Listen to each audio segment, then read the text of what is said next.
Welcome to the Efficientpreneur Show with Ahmed Al-Karemli, where you learn how to build and scale your business profitability online with less time, effort, and cost, so you can enjoy a fulfilling lifestyle.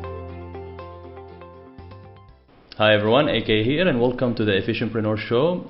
Today I have with me Zach Miller. He's a business expert, author, and the founder of Hatch. Welcome to the show, Zach. AK, what's up, buddy? How are you? Doing well. Thank you so much for your time. Really appreciate it. Oh yeah, looking forward to it.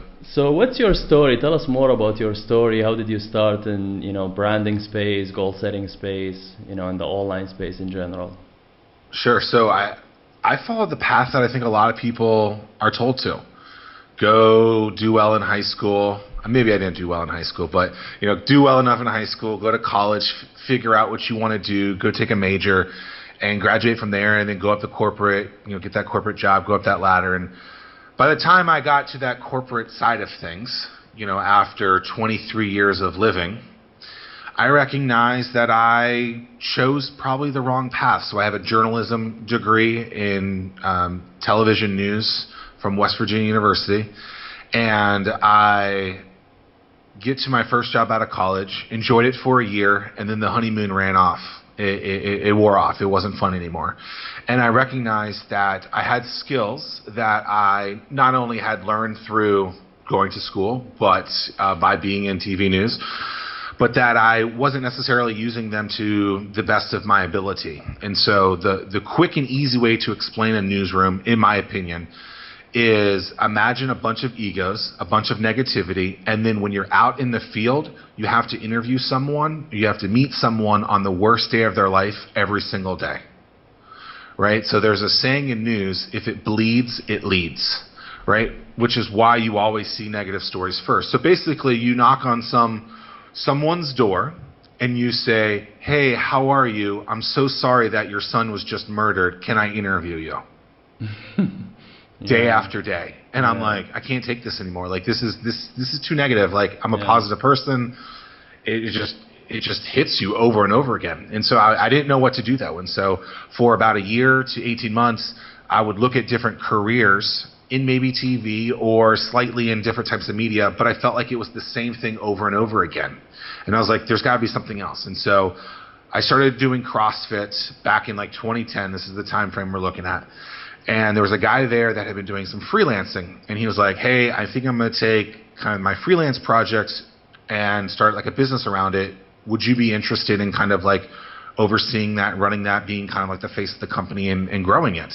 And I was like, absolutely. Like, let's go. Let's do this. Like, I've been looking for something different.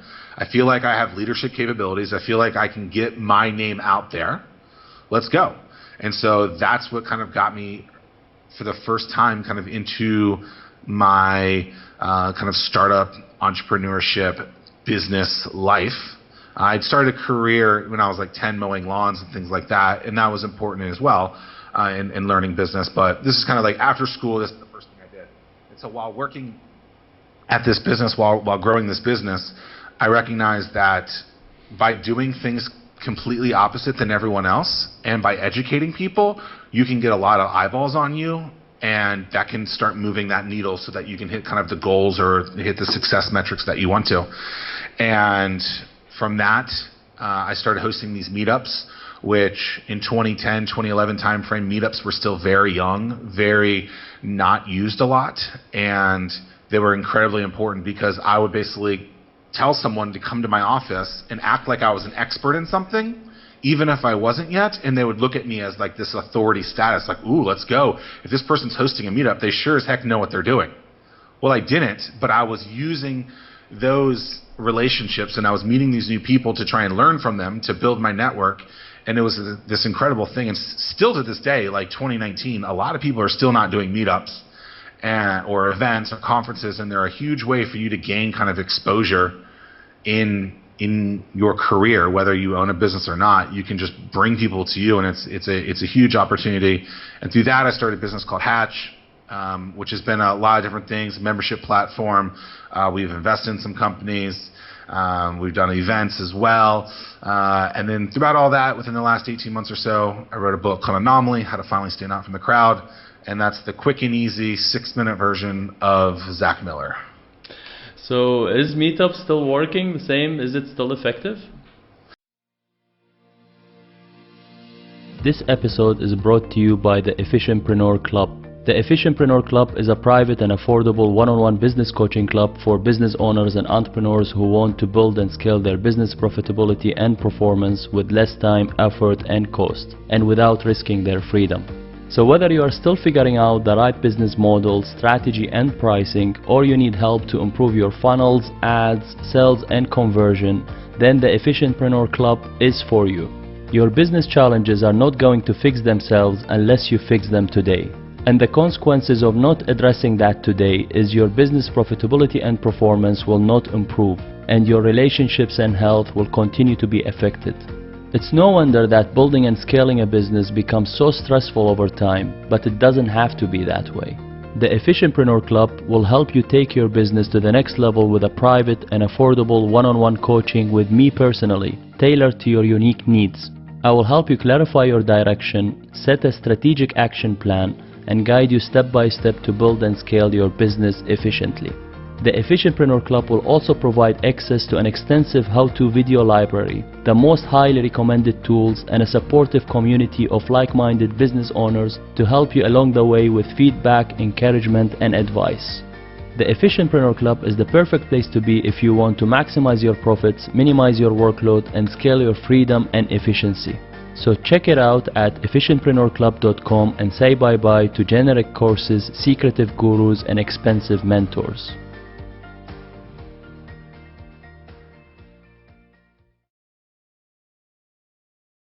So I personally have kind of retired a lot of those events. I've either sold them off to people in my community or just let them go or whatever, just like literally just retired them. But I believe so, yes, right? So I have a client, their name is Array Digital. I recently started working with them, and I told them, hey, they do marketing, digital marketing. And I said, hey, you should do a marketing kind of meetup. They're getting like 60, 70, 80 people to their meetups each and every week or each month, and people didn't know about them before. Now they have this avenue that they can promote that, hey, like, we're the digital marketing experts in this meetup. We'll teach you these things. We'll have outside guests. I think they're a huge opportunity for people. They take a little bit more time because you have to physically get people there, and there's some logistics that you have to deal with, but it's powerful, and I think they've been incredibly and still very reliable from a marketing aspect for businesses or someone trying to improve their career. You started an accelerator before. Did you sell it, or what happened to it? So everything is still kind of under that Hatch brand, right? So think of Hatch as the umbrella, and then all these little things we'll talk about are just like little branches off of it. So in 2012 and 2013, we ran 3 cohorts. We invested in 13 companies, roughly $20,000 checks. Most of those, 11 of the 13 companies just straight out failed. Just straight out were done. One sold in the last year, and then another one is still kind of kicking along. So didn't sell it. It's run its course pretty much, and I think that's kind of natural. That's kind of standard for these businesses to kind of be there for as long as those companies are there. But the accelerator kind of turned into the membership platform because we were providing not only checks to these companies, but we were providing all these resources and opportunities for these people, and they're like, hey, I'm not in your, quote unquote accelerator where we're going to put you through this rigorous 3-4 month platform, but all the things that are associated with that, I'm willing to pay you for access. And I was like, well, okay, let's figure out how to do that. So we started charging a couple $100 a year for people to have access to come to my office and get that access. And then people started calling or would email and say, hey, I want this access, but I can't come at Tuesday at 2 o'clock when you have your meeting. How can I get it? And I was like, well, we'll just start recording it. And so we kind of did an in-person platform, and then we had kind of an online platform, which ultimately turned into this thing called 1004. And it was just very powerful because we basically just started listening to what our customers wanted. They were paying for these opportunities, for these resources that were really supposed to be for that one group of people. and then years later they still want it. So it's pretty cool. Do you provide in the low level membership that you have private access to you as well, or just the community and content? Yeah, so just the community and content access to me is a different kind of barrier, if you will. So.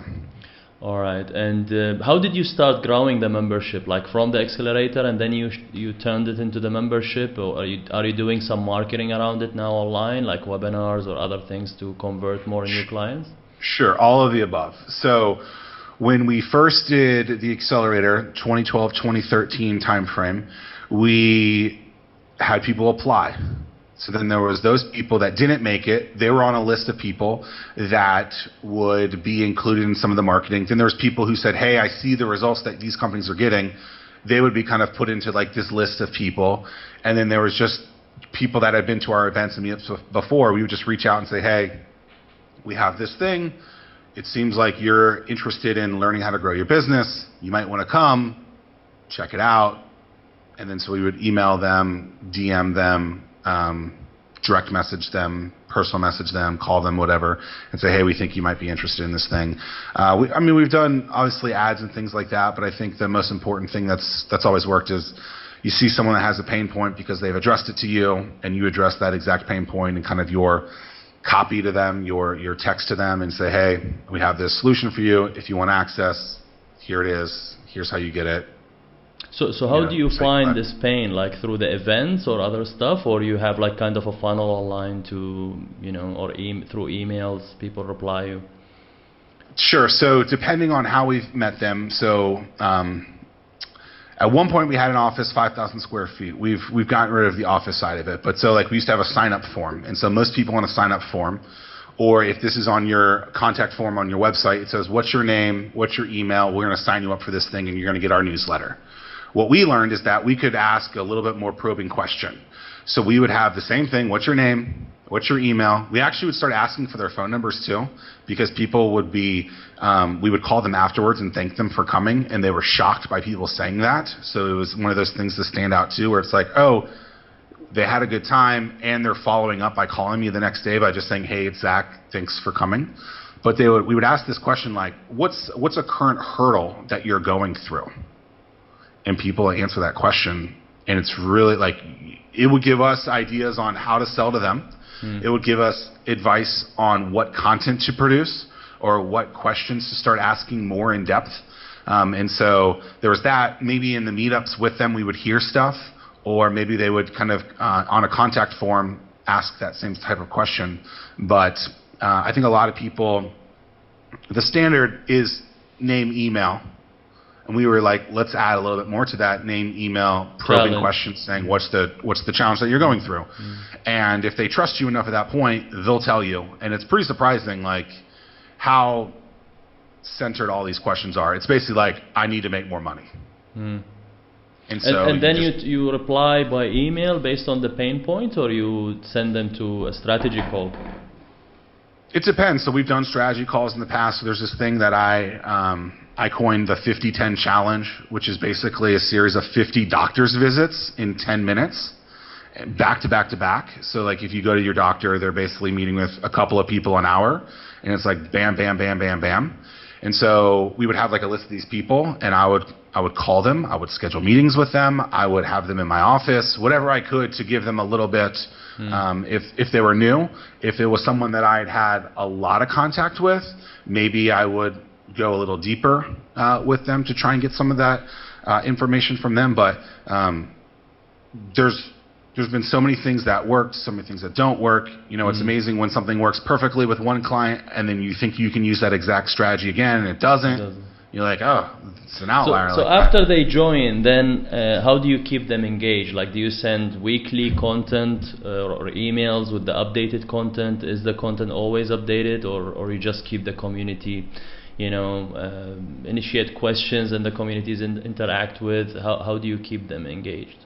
Yeah, so when we were going strong on it, we were probably updating the content more than once a week. So we would do like a weekly, every Tuesday at noon meeting in person. We would record that, and then that content would three things basically. The person that was in attendance could get it right then because they were in attendance. Then the second thing is they could get that content streamed live because we had basically a link live for it so that people could get that. And the third thing is then it was uploaded afterwards as a video for them to watch at a later time. And so, and all three of those things are accessible when that content is, or the recorded content is accessible once the live content is done. And all the content created by you or other experts as well with you? All created by me or Hatch, I guess, but not all of the content was necessarily me doing it. So it would be other subject matter experts, right? So like you could be a subject matter expert. So like maybe there's a sales training guy out there, right? There's a guy named Chad Stenzel. He would come in and give his 1 hour practice or 1 hour talk on that. Yep, and so he'd do it live, he'd get it, and then we'd take that piece, he'd do it in front of the people, then it would also again go out live, and that piece of content would live on our site forever. And then there was sometimes there was like resources associated, so like workbooks and stuff like that. It just depends, you know. Sometimes there's nothing else; it's just the video and you go. But sometimes there's workbooks associated with stuff like that, and so it was really just always feeding off of what other people were looking for, and we wanted to have kind of a toolkit or a toolbox of all the things that we thought was necessary to grow your business, to start your business. I see you are focused a lot in your content about goal setting. Why you think goal setting is important? I think people should be doing more than the status quo. I think we all can do a lot more in our lives, and I think personally I like to do really challenging things.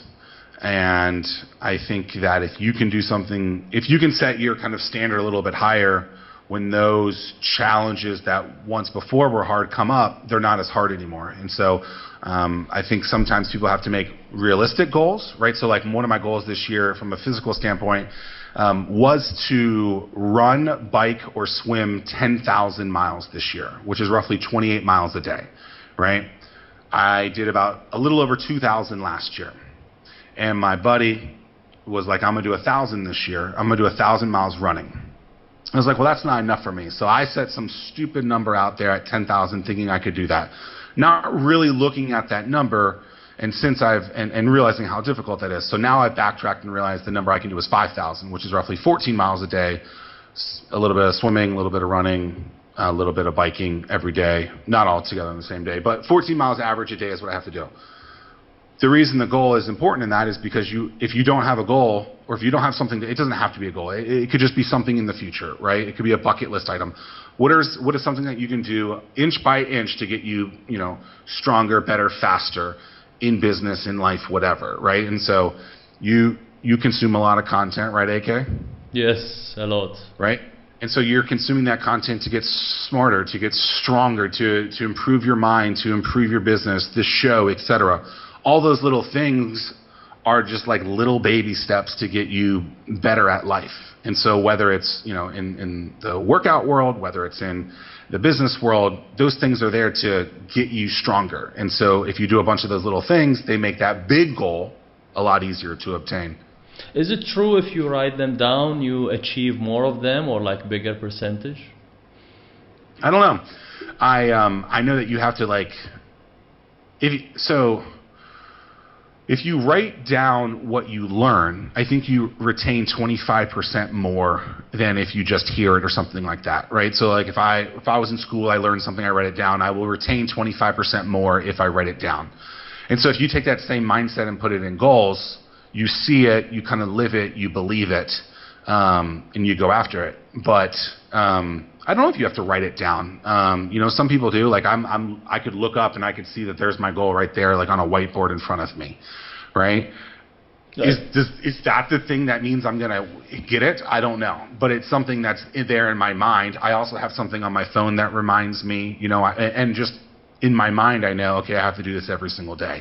And so I think every person's different, but I think the concept of like, hey, I have to do this thing every single day is important. And from a goal perspective, I think that a lot of people take too many days off.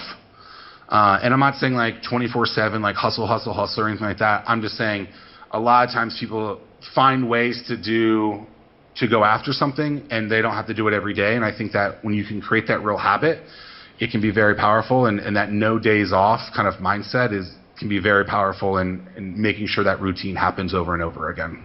What's the roadmap map to, like, from setting it to achieving the goals? Like, what's your structure? Do you set goals every year and then you have like a daily task, top 3 to act on, or how you go about it? So for the physical thing, I'm training to do this half an Ironman race in June.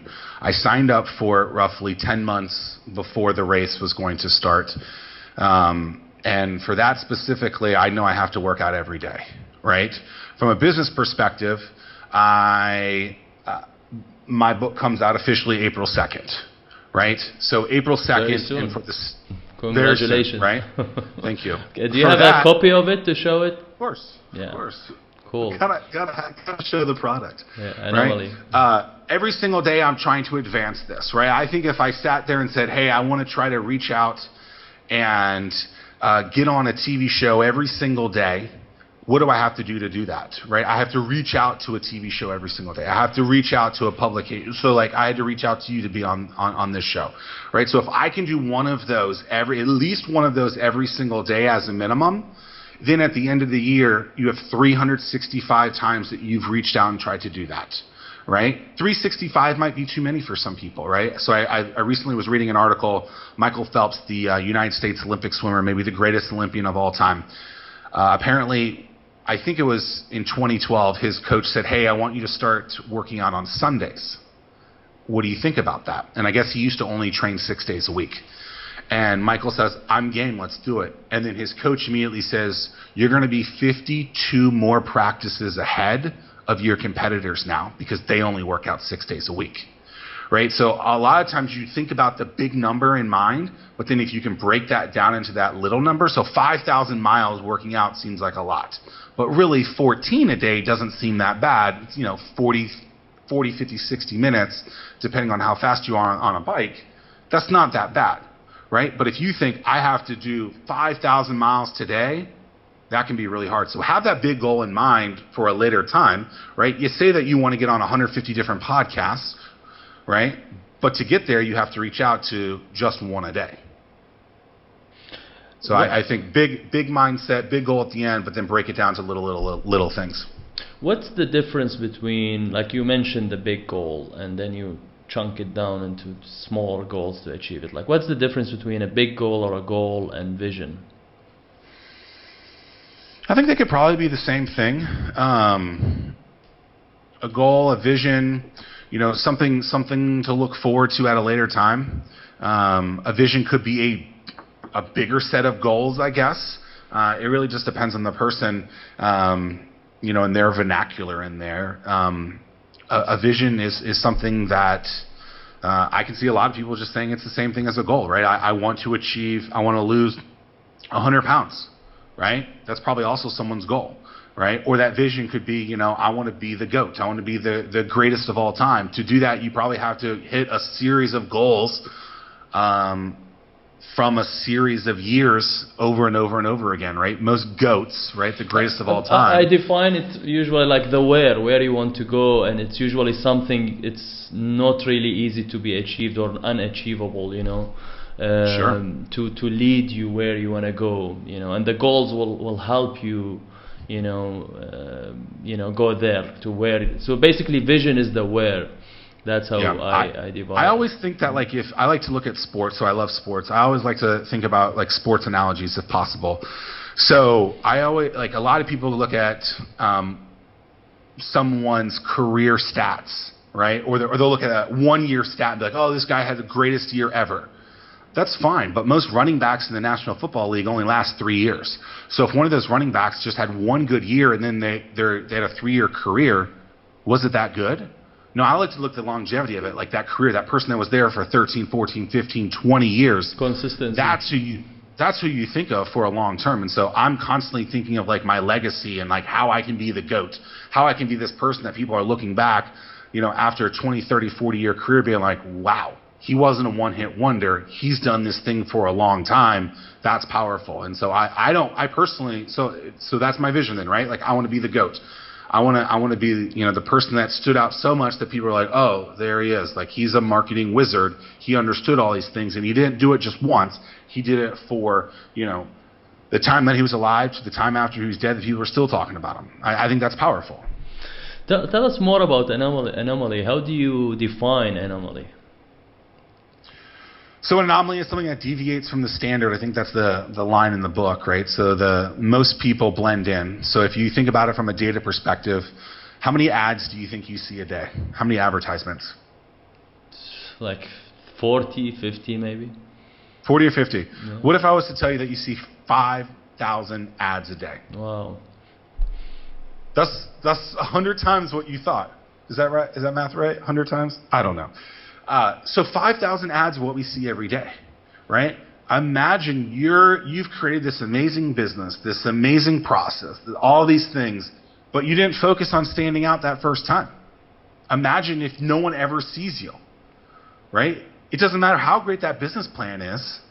If you can't get that person to see you for that first time, it doesn't matter. And so I think a lot of businesses that I've worked with, stuff that I've done myself, we focus on the process too much of after I get the customer, how good is it going to be? How good is the product?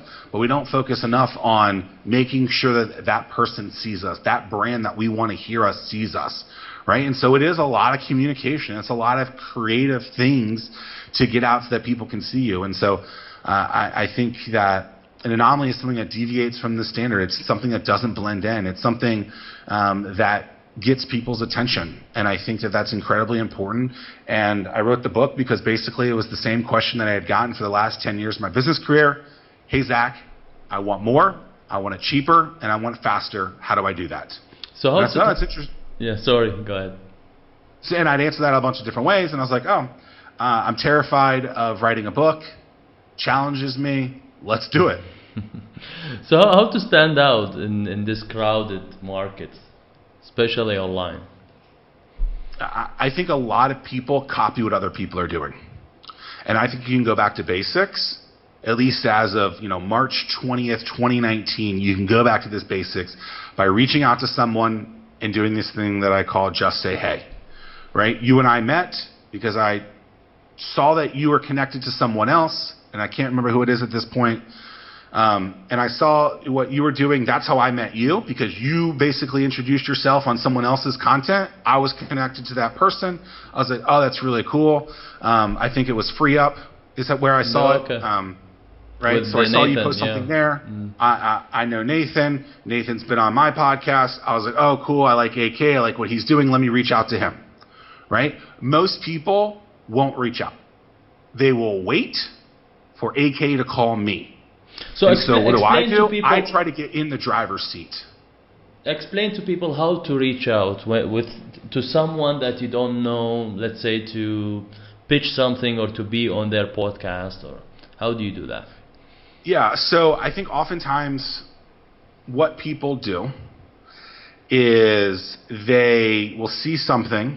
The goal is to get on a podcast, right? And so what they do is they immediately drive towards that person's contact page and say, hey, I want to be on your show.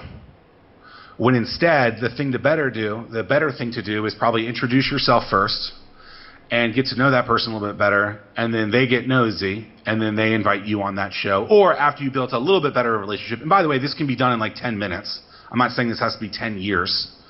But by not just going in and saying, hey, gimme, try to give a little bit first too, can be very powerful. So I see you, Nathan posts something like, hey, what's your podcast? I said, oh, that's cool. I click your link. It goes back to your page. And then I can't remember if I just immediately reached out or what I did specifically. But oftentimes what I'll do is I will just reach out and say, hey, AK, saw your show, really enjoyed it, and that's it.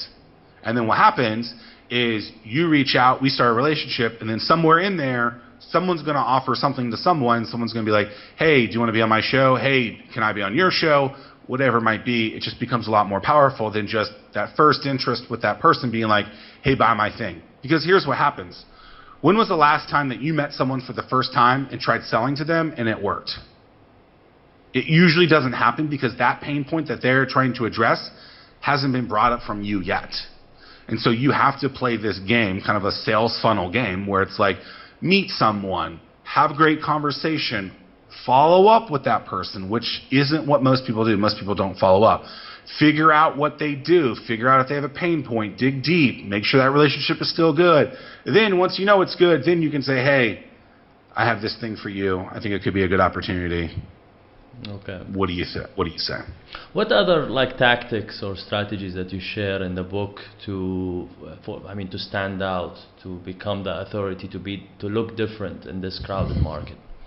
Sure. So that 50-10 challenge that we talked about a little bit ago is something that's very, very powerful. I think a lot of people can give 10 minutes of their time to play like the doctor's visit. That's something that a lot of people who have read an early edition said that that's really, really powerful. So again, 50 10-minute calls over a day or two by basically addressing that person's pain point. You're not selling at all. So I have a client and a good friend, Steven Reinstein, Market Muscles, and he had launched his business to crickets like 3-4 years ago. And he's like, Zach, I don't understand why. I'm like, well, no one trusts you yet. So what can you do to get their trust? Well, get all of them on the phone individually for 10 minutes, only address their problem, and then hang up the phone. They'll be like, wait a second, why didn't he sell me anything? Then they'll go back to your website and you'll start getting sales. Or you could follow up with them a day or two later and be like, hey, just wanted to, if you're going to do this exact thing, I would follow up immediately and say, hey, it was great talking to you. Again, here is what your pain point is. Here's how we addressed it. Hopefully it will get fixed. And then maybe in your signature, it could say, free trial for Market Muscles, or free trial to AK's greatest coaching session in the world. And they're like, oh, well, that person helped me in 10 minutes. Imagine what they can do if I start paying them. It can be a very powerful thing. How would you mix that, like standing out? Is that before you validate your business idea? Like you worked with startups. What's the steps that you usually take them? Like first they validate the idea and then they start, reaching out to people, or they just reach out to people to validate it, or how? So validating in what respect? If you have enjoyed today's episode, I would like to invite you to check out efficientpreneurclub.com. The Efficientpreneur Club is the right membership for you if you've been working to grow your business for a while now and things aren't happening as fast as you want. If you are tired of generic courses, secretive gurus, and expensive mentors who charge $2,000 to $5,000 a month, then fob you off onto sub-coaches or connect with you in group coaching calls, if you are already stressed out about your business model, sales, productivity, team and systems, if you are scrambling in the evenings and on the weekends and you never have time for yourself and your family, those problems are not going to fix themselves unless you fix them today. Why?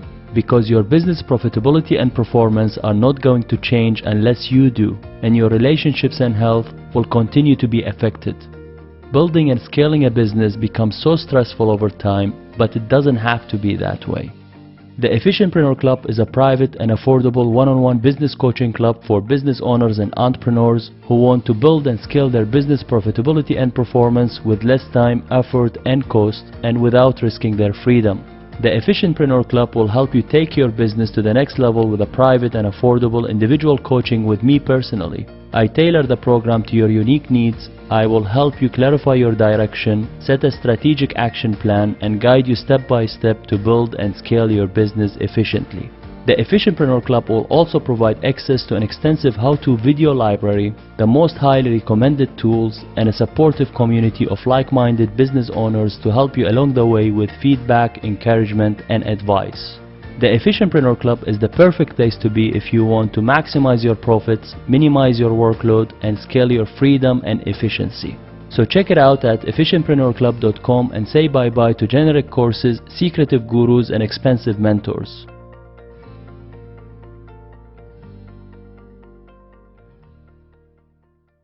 Validating an offer. Yeah, so I think a lot of businesses are very easy to get validated because it's usually a really good offer, right? It's actually, so here's a great example. I've sold a good amount of books of this already pre-order.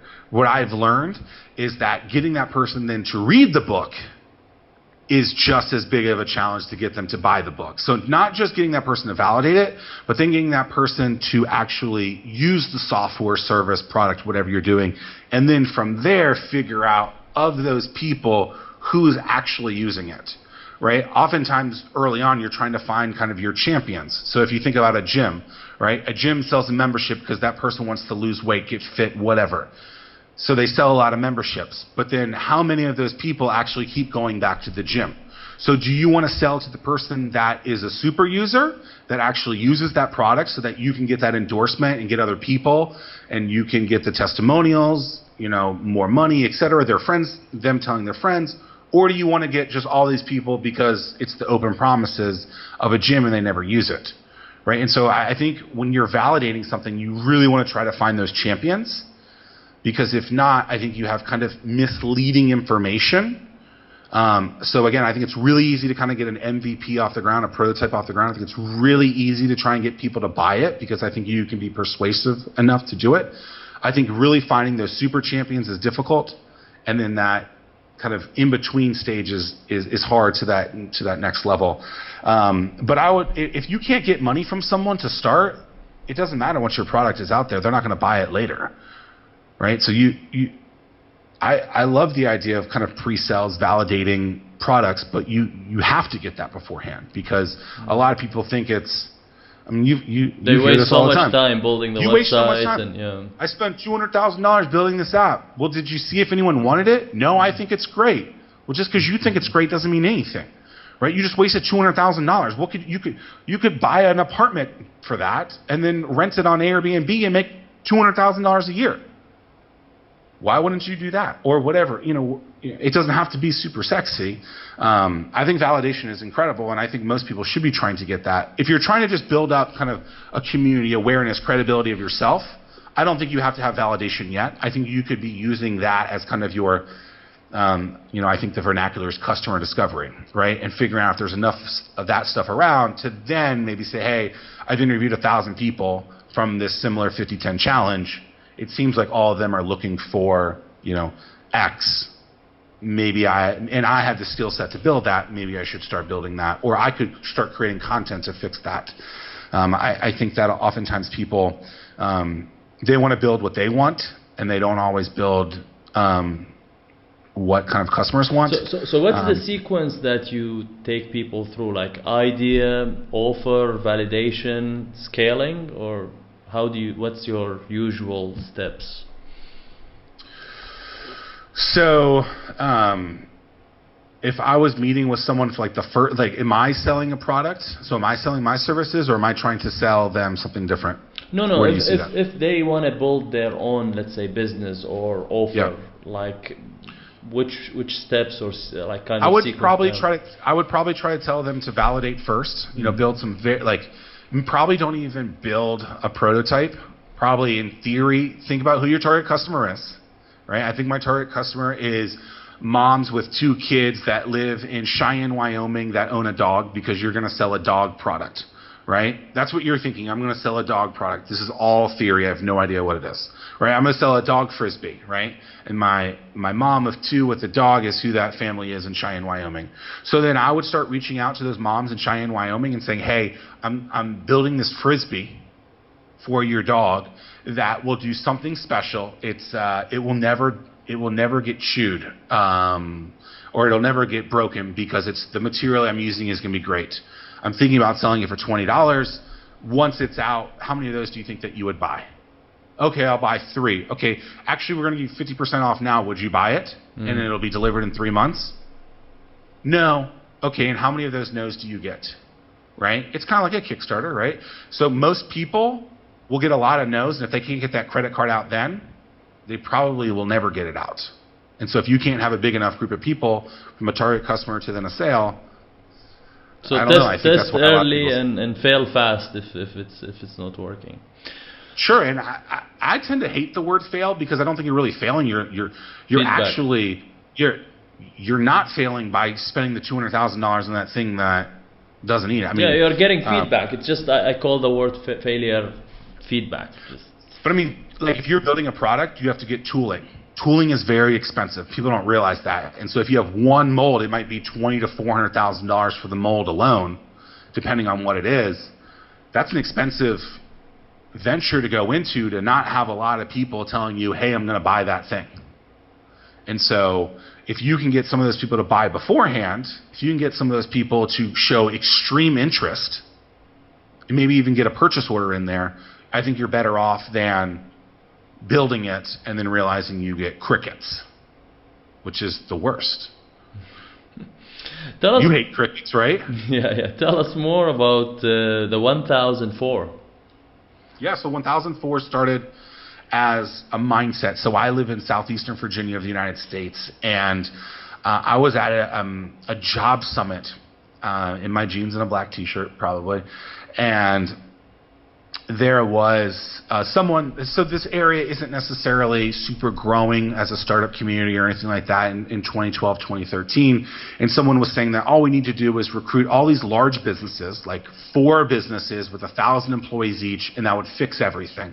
And I was like, that's interesting. Like, we're starting to see this resurgence of entrepreneurship in the world, in the country, due in part, I think, a lot to kind of Shark Tank. People seeing that maybe this is this thing that they want to do. The internet obviously is a big part of that, making it easier to make more money. You got a lot of IPOs from 2010 to 2013 that were popular, people making billions of dollars. That's always interesting. And so entrepreneurship is becoming this buzzword. And I was like, I actually think that if you could diversify that and flip-flop it and have 1,000 businesses with an average of 4 employees each, that would be better for every business community across the country. Not everyone's going to have 4 employees. Some might have 2, some might have 40, some might have 100. But it would be by diversifying that and having kind of an average of 1,000 businesses with 4 employees each, you would have a better opportunity at each of these startup communities across the country, across the world, possibly succeeding. And so that was kind of this idea, this kind of concept. It turned into a TED Talk. And then from there, it kind of became the membership program that we created, kind of always reminding people like, hey, like small businesses are cool, small businesses are okay. Like you can do a lot by not overinflating kind of your staff, like I think we have seen kind of in years past, because things are more efficient now. And ultimately, the platform is a place where people can go get resources, community, understanding, education to better their business, their career, all online at the fingertips, or as long as you have access to the internet. Let me ask you some personal questions. Like, what's your daily routine from the time you wake up until you sleep? So my dog wakes me up sometime between 4 and 5:30 a.m. His name's Ashbrook. Typically at that point, depending on how early it is, because he's 13 and a half now, he's like, he loves to eat early now. He's like, Dad, wake me up and feed me. So if it's like 4, I'll probably go back to bed for a little bit. But usually I wake up somewhere between 5:30, 6:30 every single day. I then make coffee first thing in the morning. And then for the last 130 days or so, I've been using the calm.com app, C-A-L-M apps. I've been meditating every single day. That's something that's been interesting that I had, because I read a lot of books and stuff like that, a lot of these successful people said meditation was interesting and good for them. I tried it.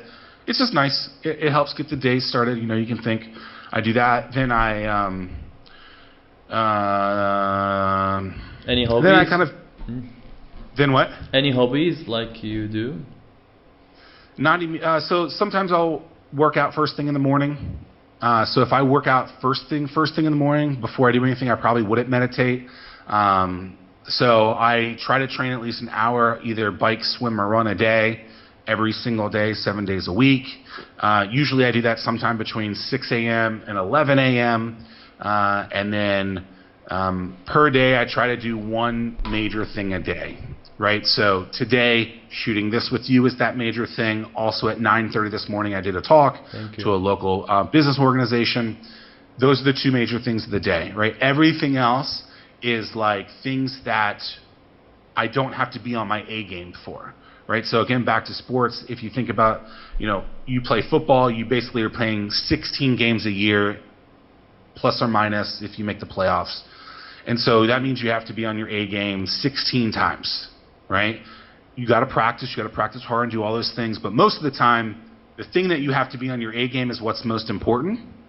And making sure that you're on that A game for a talk like this, for a talk like I did this morning, a talk that I might be doing on a big stage, whatever it might be, that is where I have to be on my A game. And I think oftentimes I try and do that every single day. Not everyone has to do it every day, like professional athletes, 16 times a year, right? To 18 times a year. So you have 1 to 2 main must-do tasks, let's say, and do you have a recurring tasks that you set in your calendar? Yeah, so I try to work out every single day. I try to meditate every single day. I try to reach out to someone to get on some sort of show every single day. I try to reach out on some sort of social channel and just create new relationships with people every single day. But a lot of those things, if you think about those are the things that I do every single day, basically, right? Those I don't have to be on my A game on. I can be in my pajamas. I could be doing it while riding a bike at the YMCA, right? What else? I need to be on my A game when I'm talking to you, right? Otherwise, I can be, again, in my pajamas, or I could do something on the phone, right? So it's about figuring out how to do a lot of things, minimal task, because ultimately I think like if you're on LinkedIn and you want to comment on someone's post, right? Like, do you really have to be on your A game for that? Probably not. You just have to have your phone out, your desktop app, and you just type it. Say, hey AK, I love that content. This stuff was powerful. Bangarang, that's it. But I think all too often people are like, I got to be so on for this. It's like, no, like burnout is a real thing, right? And so instead of burning out, figuring out that, hey, all these little things, they're important. They're absolutely important. But you don't have to be on your A game to do them. You could do them at a B and a C level. They're like your practice, right? So that when you're practicing, you're better in the games. What tools, can you share with us some tools that you're using that help you build and scale your business efficiently? Sure.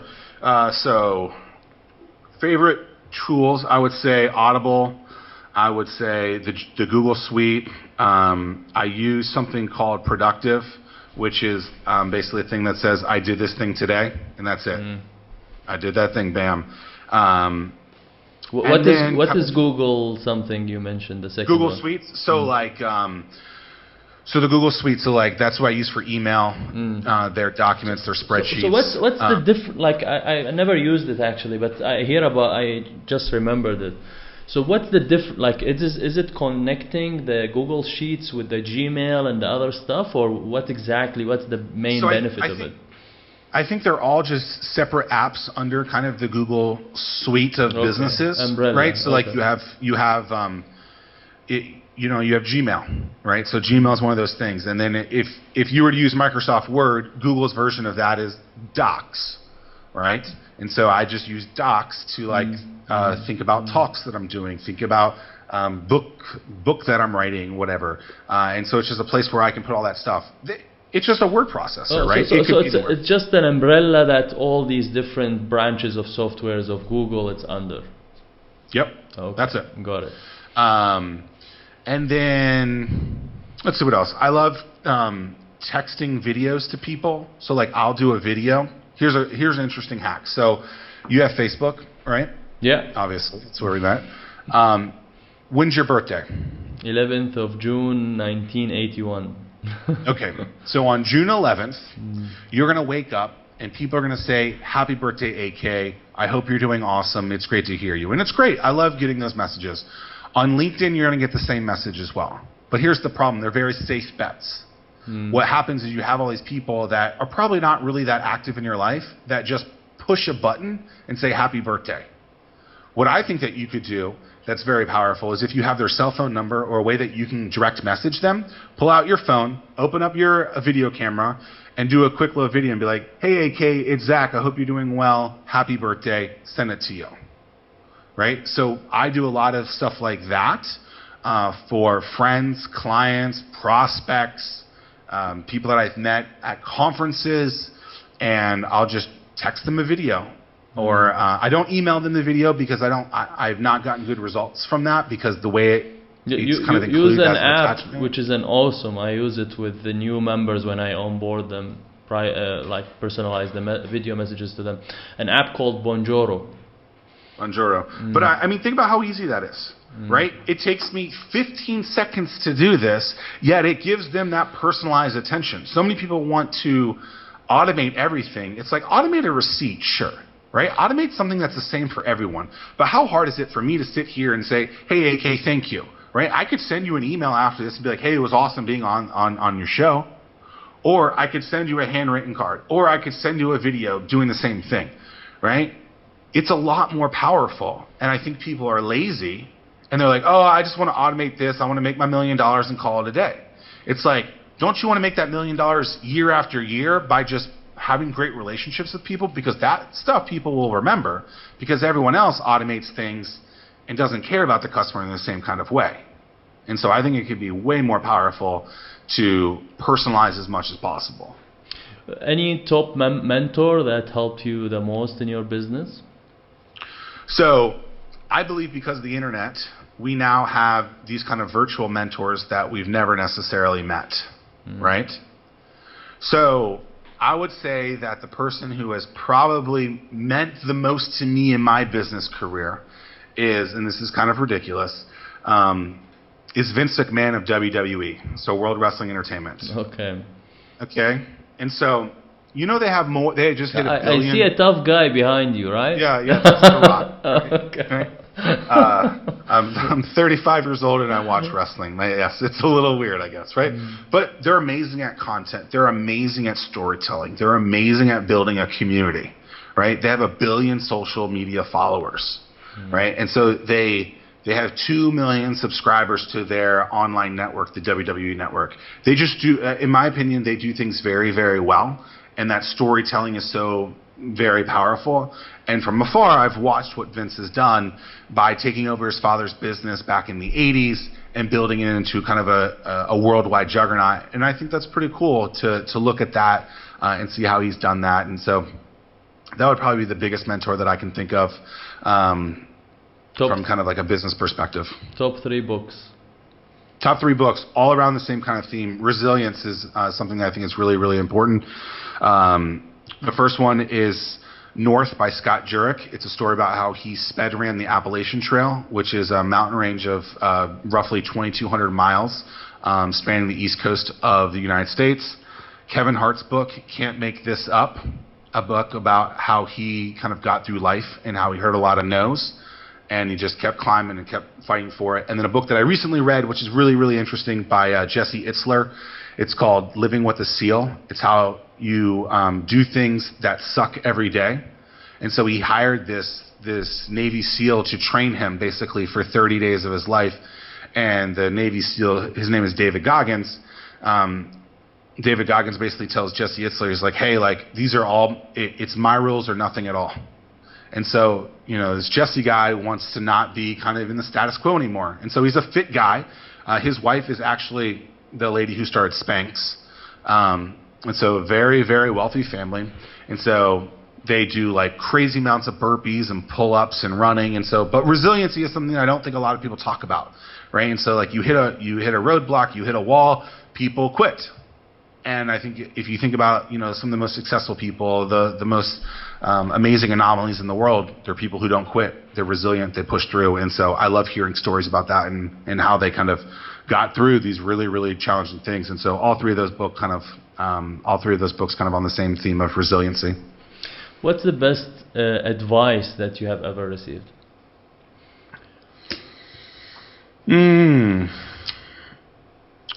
So indirectly, Nike's tagline is "Just do it."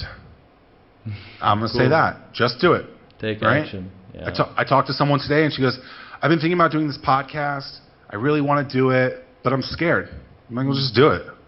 She's like, "I don't know," and I'm like, "But if you don't do it, you have everything ready." So I think that's just powerful. I think it's probably the greatest tagline of all. Just do it. What makes you fulfilled? I love smiling. I love being happy.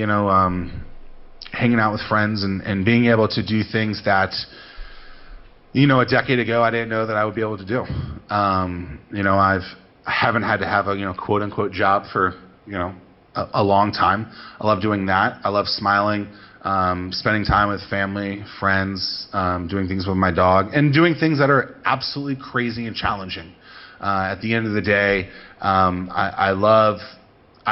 I think small wins are really, really important. So, for example, if I do something for the first time ever, so as I'm training for this Ironman race, I have to do a lot of new things. And so a couple weeks ago, I ran 2 hours straight. And at the end of the 2 hours, I just did a simple yes. And I celebrated that win. And people think that there's something very powerful in celebrating that thing as you do it. Mm-hmm. And that's fulfilling to me. It's like, oh, I just did my first 15-mile bike, 30-mile bike, 40-mile bike. Yes. Celebrate that, embrace that, because that's powerful, because most people don't embrace those little things along the way. And it's just like, yes, I did this thing. Yes. I'm also into sport. Yes, I just got the AK interview. This is what I wanted. Yes. Right? That's what we should be celebrating. When you said, yes, let's do it, I was like, yes. That's a powerful I do thing. it in squash a lot when it's really push you up, lift you. And really appreciate the interview. Awesome. Last question, how people can contact you? Obviously the best question of all, right? So my name is Zach Miller, and everything that I have on all my handles is Zach Miller Says. So ZACK Miller, MILLER Says, SAYS. That's also the website, ZachMillerSays.com, and then all my social handles all across at Zach Miller Says. Thank you so much, Zach. Really appreciate your time. AK was awesome. Thank you. Thanks, everyone, and see you soon with another expert. Thanks for watching or listening. It means the world to me if you would leave an honest review of the show on iTunes or any other podcast platform that you are listening through. And big thanks to all the people who have already reviewed the show. Discover how to build and scale your business profitability and performance with less time, effort, and cost. Check out efficientpreneur.com.